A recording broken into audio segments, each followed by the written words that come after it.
Gordon was resting in the siding.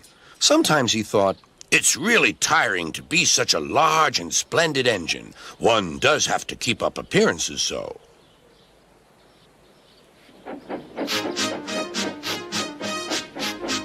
Beep, beep, beep, beep. Hello, lazy bones, whistled Henry. What cheek, spluttered Gordon. That Henry is too big for his wheels. Fancy speaking to me like that. Me, who has never had an accident. Aren't jammed whistles and burnt safety valves accidents? Asked Percy innocently. No, indeed. High spirits. Might happen to any engine.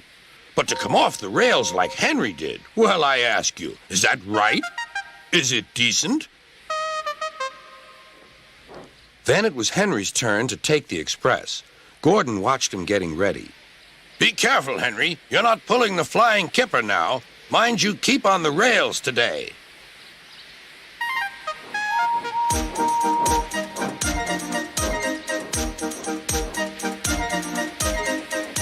Henry went off in a huff, and Gordon yawned and went to sleep. But not for long.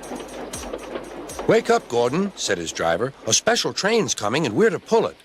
Is it coaches or freight cars? Cars, said his driver. Cars, said Gordon.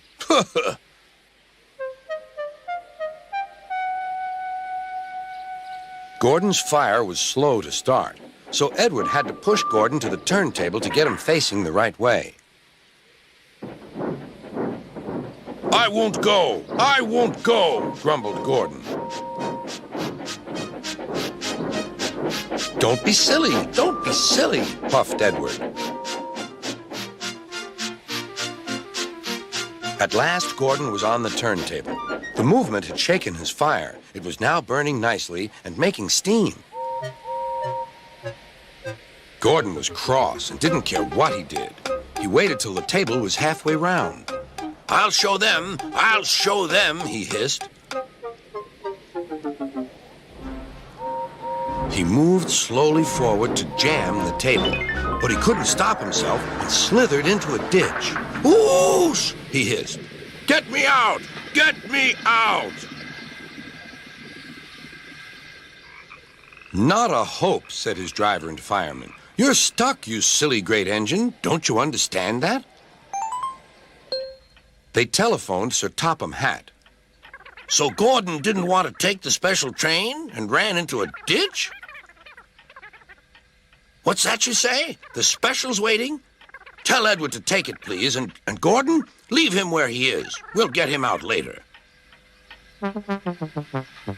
On the other side of the ditch, some little boys were chattering. Oh, doesn't he look silly? They'll never get him out. They began to sing. Silly old Gordon fell in a ditch, fell in a ditch, fell in a ditch. Silly old Gordon fell in a ditch, all on a Monday morning.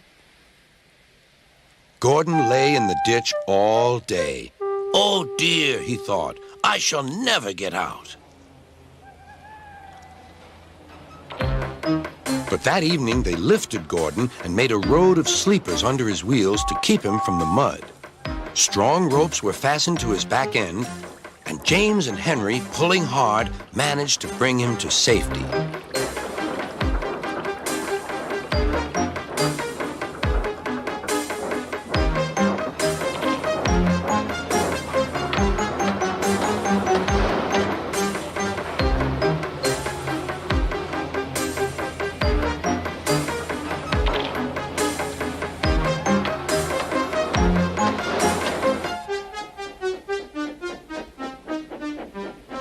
Late that night, Gordon crawled home, a sadder and wiser engine.